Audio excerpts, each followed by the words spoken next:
Welcome to the Music Ed Matters podcast. I'm your host, Dr. Emily Williams-Burge, and this podcast, it exists for you. Whether you're a music lover, an educator, a choir member, each week we bring guests to the show to help explore what matters in music. I'm so glad that you're here. Welcome to the show. Today, you're talking to Noelle Vocelka. Noelle Vocelka. It's not such a cool name.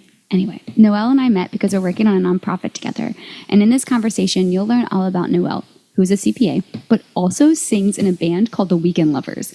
So whether you're listening because you love music and you're trying to find out how to have a, quote, real job and do music at the same time, or maybe music is your real job and you want to hear how Noelle experienced music growing up, or maybe you're listening because you're like, wait, there's a new nonprofit in town? Yes, it's called the Power of Music Foundation, and you should totally listen about what that means coming up here shortly. This episode is brought to you by our friends at Perform International, which is also helping with the nonprofit. We are so excited about it.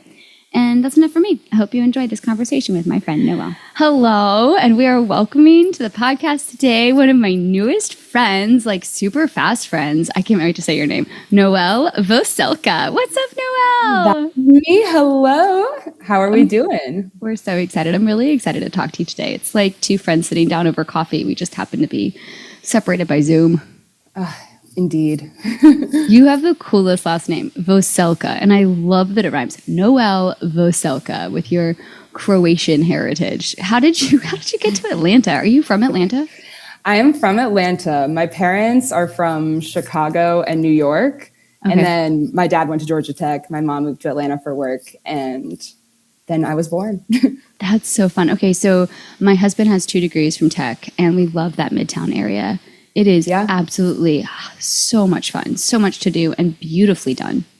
That is where I live. I'm currently looking out the window onto Peachtree Street. I got Piedmont Park a block behind me, and I love it. That's awesome. What a great location. Okay, so what do you do for work in the Atlanta area?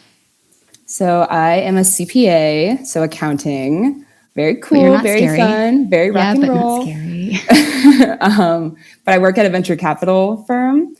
And so it's really cool. We work with a lot of startups, and I don't really make the investment decisions per se, but I do the accounting for them and valuation. And I really like it. It's interesting work. It's a small company. I've been there for about a year and a half. And I started out my career in audit, and then moved to internal financial reporting at another company. And then now I'm at my current job. Okay, so I like it. Is auditing that scary thing that everyone's afraid of where like you get caught doing something, you have to come in and find all the papers? And it's kind of like, it is. So it's routine in like a financial context. Like every company has to get audited every year. And so usually it's just like, we're just confirming all the numbers are right. But it does have a scary connotation because it is like, hey, we have to check your work. Oh my gosh. But a lot of times it's right, and we're just double checking. Okay, a lot of times it's right. Just like someone's coming behind you and checking. And as a non-numbers person, that scares the bejeebies out of me. But have you always been a numbers person? Yes, and now I have a question for you because you said you're not a numbers person. I feel like there's such a relationship between numbers and like music theory. That is valid. That is valid. I'm actually working on my music theory textbook as we speak this summer. And I just wrote the preface, the introduction. I'm like, music theory is not scary. Pause. I need to tell my old self that because I thought music theory was so much numbers. And it can be. I think one way to approach music theory is very numerical. And I think sometimes when you're counting time and things, it's very numerical. But I'm great with multiples of 4, multiples of 2 and 3. And you get beyond that, and I'm like, hold up, wait a minute. What? Yeah. So I'm currently limited. Working on trying to write some vocals for an outro that my lovely band has written in 5/4. Yeah. And I'm just like, I know when I get there, it's going to sound awesome, but it's hard to count to 5. Those symmetrical meters are so hard. And then you can do 3 plus 2 or 2 plus 3 or 1 plus 1 plus 3. Like there's so many different combos. Ooh, that sounds like fun. So we like numbers. I like numbers as long as there's like a tune to go with them. Like if we could have learned all of mathematics with music, I would have been way better off. Yes. But then you start talking like, I don't know, geometry and calculus, and I'm done. Yeah. Okay. I'm with you. I'm with you there. Okay, that makes me feel a little better. So you were always a number person. Were you always a music person? Yes. I started playing violin when I was 4. So I was in preschool, and we, I guess, had some music class, and the music teacher told my mom, like, I think your daughter has perfect pitch. She's really like good. She's got good ears. You should put her in an instrument lessons. So I started taking violin when I was 4, and I loved it. Like, took to it Did you immediately. really have perfect pitch? So I guess I did, like, back in the day, but I feel like I could get back there if I trained it. But yeah, I would turn around and my teacher would play a note on the piano, and I had like a 99% accuracy rate. And I used to learn like exclusively by ear, and then I could read music, but then I would kind of just use that to like keep my place. Okay. This is awesome. This is so cool because there's so many ways to approach it. I'm writing about that in the preface too. Like, there is no one right way to utilize music. Right. It's whatever way works for you. So if that's by ear, if that's relative pitch, if it's perfect pitch, if it's knowing that the pitch goes up and down. So you played violin first, and then what happened next? Yes. So I played violin, and I also used to just always love singing. I've loved singing my whole life. So I would always be singing, much to my 3 siblings' chagrin. Sometimes my mother would tell me to go outside and put on a performance for the neighborhood. So, so I would do that. Yeah. Yes. So I wound down on the violin lessons when I was like 9 or 10, and continued singing. Didn't really do like too much with music, was always like in choir, took AP music theory in high school. But then I was never in a band or anything in college, which I should have been because I went to UGA. Which oh my gosh, there would have been so many college bands. There are so many amazing Athens bands. Like that scene is just so vibrant and healthy. But I was studying accounting, I guess. But so then I moved back to Atlanta after graduation, and I started singing at this jazz bar called Red Light Cafe. Have you ever been there? No, but I want to. When I'm up there, we should go. It's very cool. It's like Wednesday nights. It's hosted by Gordon Burnick, who's the director of the jazz department at Georgia State. So you should know him, like academics. But so I just started singing there during COVID, and I was like so nervous. I never sang jazz before, but Gordon, the guy who hosted it, was like, okay, learn these 3 songs and come back next week and know what key you want to sing them in. And so I did. And that kind of got me comfortable. That in and of itself right there is a life lesson. Be willing to take advice, learn music really fast, and know what key you're supposed to sing in. Please. Yeah, because then he's just going to call you up and be like, what song are you singing? What key? And like 1, 2, 3, 4. So like, so fun. Yeah, so it was like really fun, really good for like honing the chops a little bit. And then I met some friends in 2021, and we formed our band in 2022, and the Weekend Lovers, and we have just been having fun making music and performing together for a couple of years now. Yes. Okay, so I have the Weekend Lovers website in the episode notes because it is so good and it's easy to navigate. What type of band are you? I would call us like a soulful, funky, rock and roll, alternative pop band. Yeah. Yep. That sounds awesome. That sounds so cool. And do you guys play regularly? Yeah. We actually, our next show is actually really cool. It's going to be at Fernbank Museum next Friday. Which is cool because like I grew up going there as a child, and my sister's getting married there in the fall. So it's like a really special venue to me. That's extra special. Yeah. But yeah, it's going to be super awesome. And then we're going to probably take a little break from gigs for a little while to do some recording. Okay. But yeah, so that's why it's so hard to describe our genre, because there's 5 of us, and now 6 because we have a friend playing auxiliary percussion, and we all write. And so our songs are kind of like you can hear all of our different voices in our songs. Yes. So Oh, I love that. Yeah. And that's so today, like gone are the days of fitting in one single epic genre. I talk about this in my history of music class, in that I feel like every single either era of music, if you're talking classical Western European music traditions, or you're talking decade to decade with the development of pop music or rock and roll or R&B or hip hop, every decade, every genre, every period, you either expand upon what came before you, react to it, or repeat it.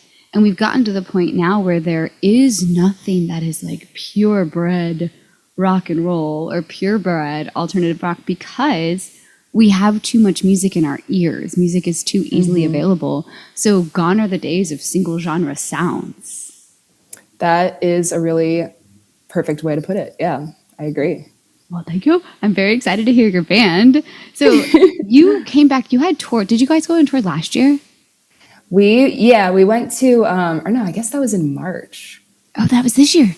Yeah, I'm like, time's flying. I guess that was like 2 months ago. Yeah, we went to Jacksonville and St. Augustine for just a three night run. Half of the band is from Jacksonville, so they have a huge community down there, and they all showed out for all of those shows, and it was really fun. And by the end of it, we were like, should we move back to Florida? It's kind of nice down here. We got the beach. But yeah, it was so much. Very lovely to go on tour and very tiring. So will you do it again? Definitely. We call it like tourcation. So we've done it, like we did our Tennessee tourcation like 2 years ago, where we did Nashville and Knoxville, and it's like, yes, we're playing 3 or 4 gigs, but we're also trying to like be tourists, see the sights, have as much fun as possible. We need a Savannah-cation. A Savannah vacation. Oh my gosh, that would be so much fun. It's in the queue. Yeah, it has to be. There's so many fun things you guys could play down here. Tell me all the different instruments. So you said there's 6 of y'all now because you added auxiliary percussion. You sing. What else do you have in the band? So we have Zach Sutton, who plays guitar, and he also sings. So everyone sings backing vocals, but he also sings some lead. And then his twin brother, Kevin Sutton, is our drummer. And then we have Brennan Fussman, plays the keys primarily, but he also he's multi-instrumentalist. He can play anything, but he mostly plays keyboards and synths, but he will also play guitar. And then our bass player, his name is Aaron Roth, but everybody knows him as Real Soon. And then that's a nickname. Yeah, when I introduce him on stage, it's Real Soon. And then Ryan Gray plays auxiliary percussion. And then who does all your sound and mixing? Do you leave that up to the place in which you're performing? All DIY. So really? Yeah. So I'm the least experienced in the like sound engineering department, but I've learned a lot from all these boys. But Brennan Fussman is like our chief producer, and then we all just kind of sit around the computer and talk about it. Oh, that's so fun. Okay, so when you go in the studio, are you guys going to drop a full album or just an EP? Undecided. We're thinking we're going to do like a little writing retreat and decide. Yeah, have you ever done such a thing? A writing retreat? It seems like the best way to just be like, so much fun. Capture this in a bottle and really figure out like what the project looks like. It's like what fantastic. all we include. We have a songwriting club at school, and then I also teach 3 classes in a sequence, so fall, winter, spring quarter, that are all part of the music composition minor. And I feel like when I get to spring quarter, which is the songwriting class, I have so much output personally because they have prompts at the start of every day. Like they literally write a new song or demo at the start of every class, even if it's just a chord progression or a melodic idea or just some thoughts for lyrics. And it is so fun to see how all of them write. And you get so many really cool ideas through that. So I always feel like after the spring, I'm just like, output. What does that classroom look like? Like, are there instruments floating around? Do they have keyboards? Yeah, that's a good question. Because, whenever you plan your writing retreat, you need to make sure you have the space that is sparking creativity. Like, is it a bright sunshiny space? Is it a studio where you can't get distracted? Like, finding your vibe is really important. And so our classroom is really bright. I have to have really a lot of light for my creative endeavors. So we have windows on all of the walls except for one. And there's every single station has full setup with everything accessible for your DAW. So any ideas that you have, you can record into the system, you can play into the system, you can demo it right there. But there's also, I have guitar, banjo, there's ukulele. I had one kid bring a recorder to every class. That was fascinating because that's where they got their tunes from. Lots of people like on the keys, or they'll have ideas, but yeah, it's just instruments are being passed around, people are walking different. It's so cool to see creative things melding in that power of collaboration. Yeah. What DAW do you guys use?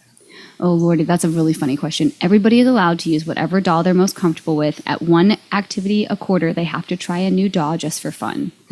So I don't have a preference. I mean, I have my own personal favorite, but I like to keep that under wraps because I don't want to influence anyone's decisions. Just pick a DAW that you feel comfortable with, that feels intuitive to you, and that allows you to create in the way that you most create. Like some of my students are very much computer-based generators, and they don't play instruments, but they play DAWs more beautifully than I can play any instruments.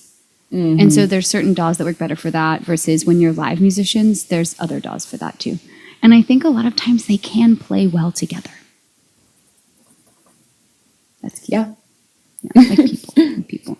Okay, so we have to talk about how you and I met, because I think this is a really fun story. So I think so too. Yes. Okay, so we're starting a nonprofit, and it's called the Power of Music Foundation, and we've had our first board meeting. All the paperwork is approved. We are official 501c3 if you are looking for places to donate. And we believe there is so much power in people coming together in music and going somewhere with that music. So going on tour, going out of city, out of state, out of country to experience other places, but with music being that platform on which you ride that comfort level. And knowing that financial barriers can be a reason that some people don't go on tours. So we found you through one of our nonprofit consultants. So how did you hear about us? Is that how you found us? I found you through my colleague, Rochelle. Yes. She's a nonprofit consultant, a dear friend, a running buddy, and was so helpful through the whole year-long process of getting this nonprofit started. Yes. So I was just chatting with her, and she mentioned that she's on the board of the Atlanta Symphony Orchestra. And I was like, oh my gosh, I am looking for a way to get involved in some sort of like music related nonprofit. And she was like, a week later, you have to meet my friend Emmy. That's so, how serendipitous. I think she called me, I was out of country, and she called and was like, are you still looking for board members? And I had hit every brick wall known to man trying to staff our board. Because when you first start a nonprofit, it has to be a working board. And so many people are willing to serve, which is wonderful, but very few people are willing to serve knowing they're worker bees for the first 3 to 5 years.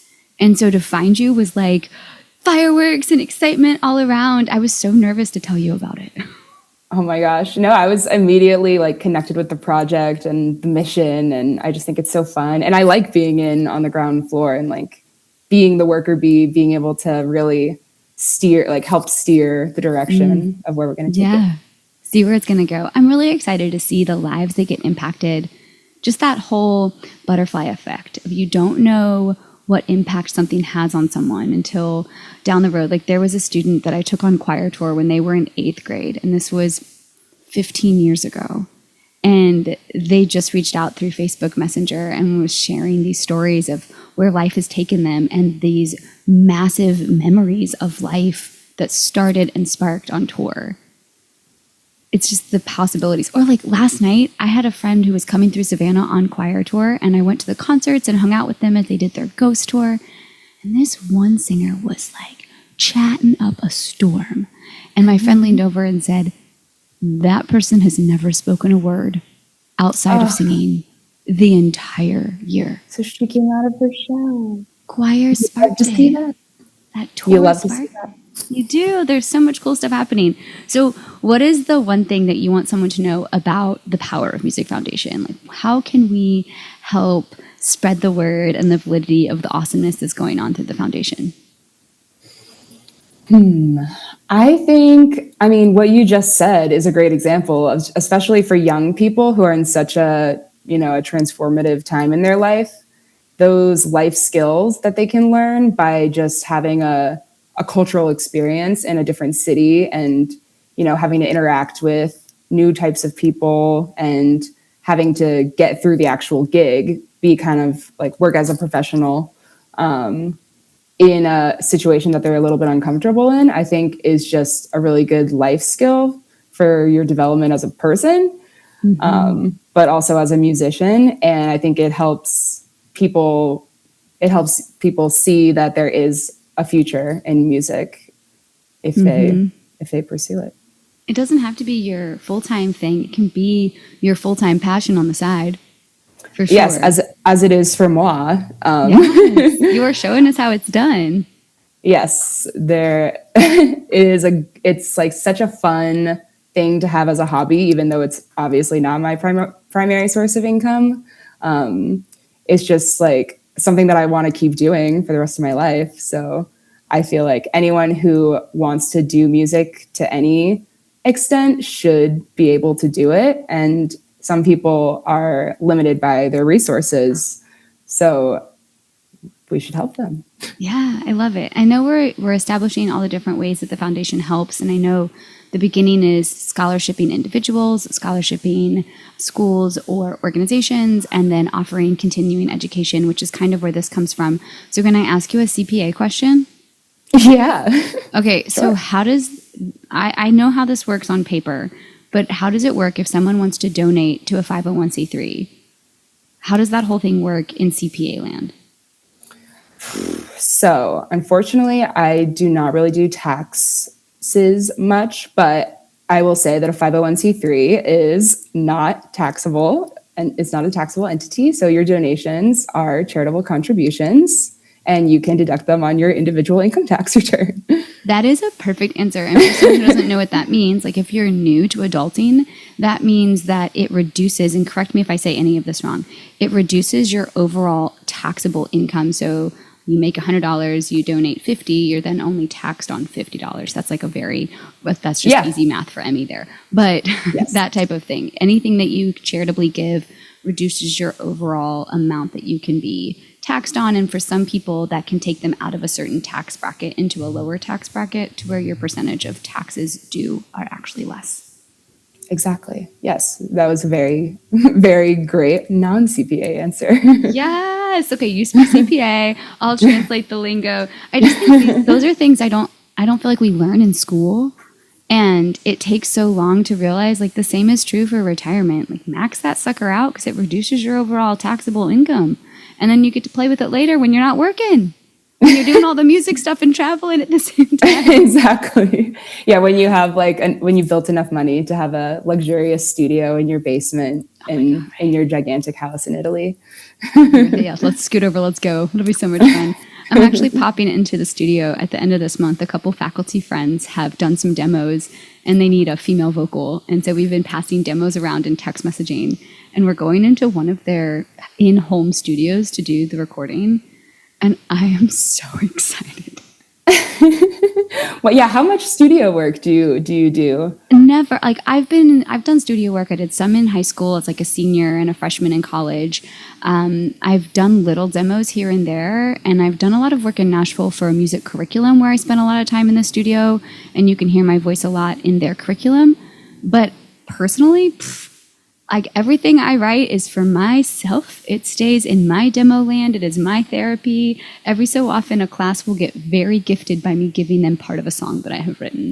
Very rare. It happens like once in a blue moon because I feel like it's my processing. Mm-hmm. It's just so therapeutic. But I am entering my next decade of life, and one of my next decade of life goals is to get in the studio and use my voice and my words. So stay tuned. We have a decade ahead of us. That is an amazing goal. Yeah, when you make a demo, is that just like what does that mean to you? Like, yeah, I play with it. I like fully fleshing it out in a DAW, or like just... Yeah, sometimes I'll flesh it out in a DAW. Sometimes it'll just be demoed on the phone, like very Taylor Swift style. Like, Yeah. I think this is I going mean, to go that's usually what I here. do. Yeah, and then you kind of like come back and revisit it, and if it gets really good, you'll put it in a DAW. I've given a couple songs to students to produce. Like one quarter, a student took one of my songs and turned me into an '80s rocker. That is so fun. It was so fun because there's so much you can do in the DAW if you're a producer on that end. But I just feel like the possibilities you're showing us, Noelle, that there are so many possibilities to stay connected to music beyond just pursuing music as your major profession. You can find people post college and form a band and go on tour. You can get involved with nonprofits. You can support others that are going on tour or need support to go on tour. There's just so much. So I don't want to say anything, but if there was like one super important thing that mattered or that you wanted to illuminate in this conversation, what would you want the listener to walk away from this conversation with?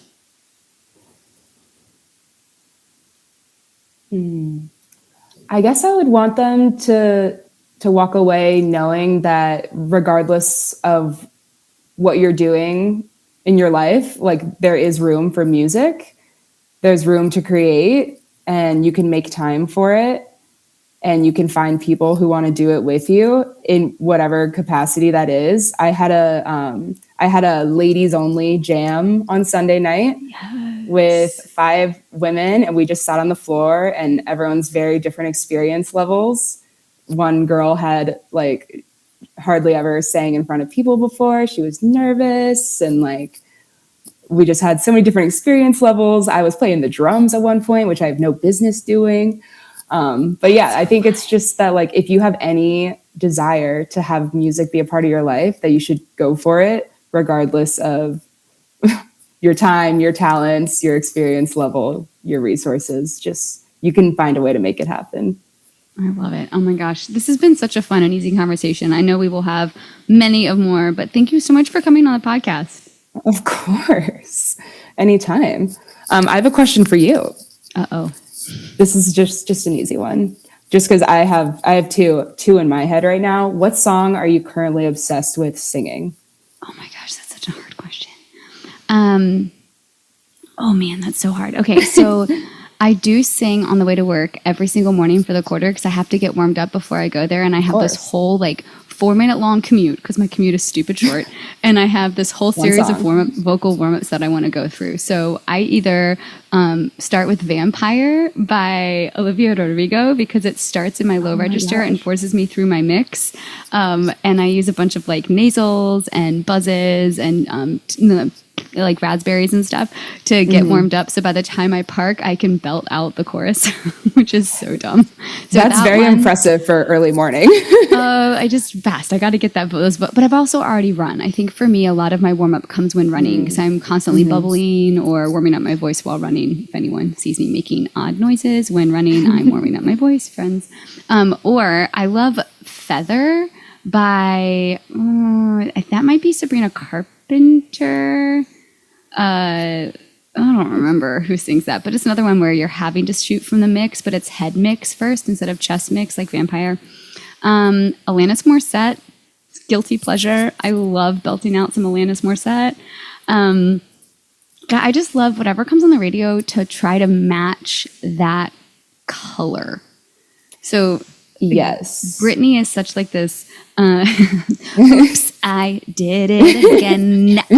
Like that whole very like sticky. Yes. Versus if you're listening to someone a little more airy, like I think Taylor Swift helps me extend my range down. They all have their places. That's a hard question. It depends on the day. Yeah. What about you?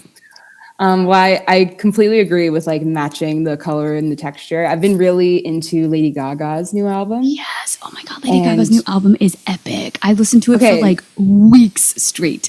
It's so good. And I really love the song Vanish Into You on it. Yes. It's so good. And I love I think she sings in a lot of different characters, which is something I really like doing. And I actually, maybe this is like a bold assertion, but I think that she is like Steely Dan, like Donald Fagen, the singer. He like sings in characters a lot. Yes. And like, I think it's just so fun to kind of put that character on. And then this song called Who's Sorry Now by Connie Francis. Ooh, I don't know that song. I have there's a Broadway musical about Connie Francis right now, and so a bunch of her songs are resurfacing. Okay, and so I know what I'm listening to after this. Yeah, that is such a good question. I'm going to use that at the next choir retreat. What are you singing along to right now? Do you have like a karaoke playlist that you're ready to go anytime you show up for karaoke?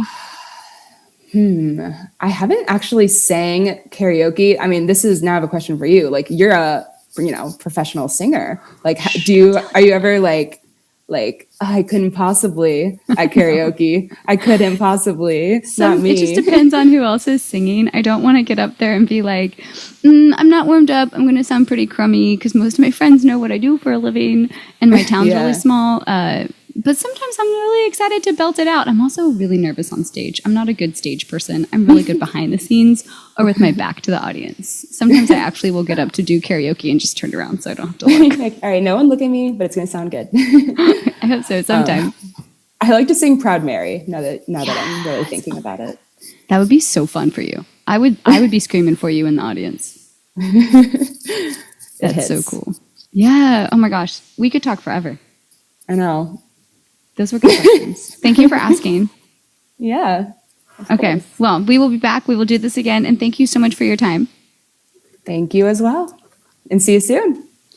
All right. What do you think? Do you feel inspired? I always feel inspired after talking to someone. Every one of us gets to choose our own life path. I mean, sometimes I wonder who the adult in the room is, but newsflash, it's us. We're the adult in the room. And our choices are our choices, and you're exactly where you're supposed to be. And it's so fun to hear stories like Noelle's and how Noelle ended up singing in a band with people that, it's just so cool how everything happens, and everything happens for a reason. So I hope this has illuminated some ideas for you. I hope that you feel inspired, and I hope you know that you matter. I'll see you next time.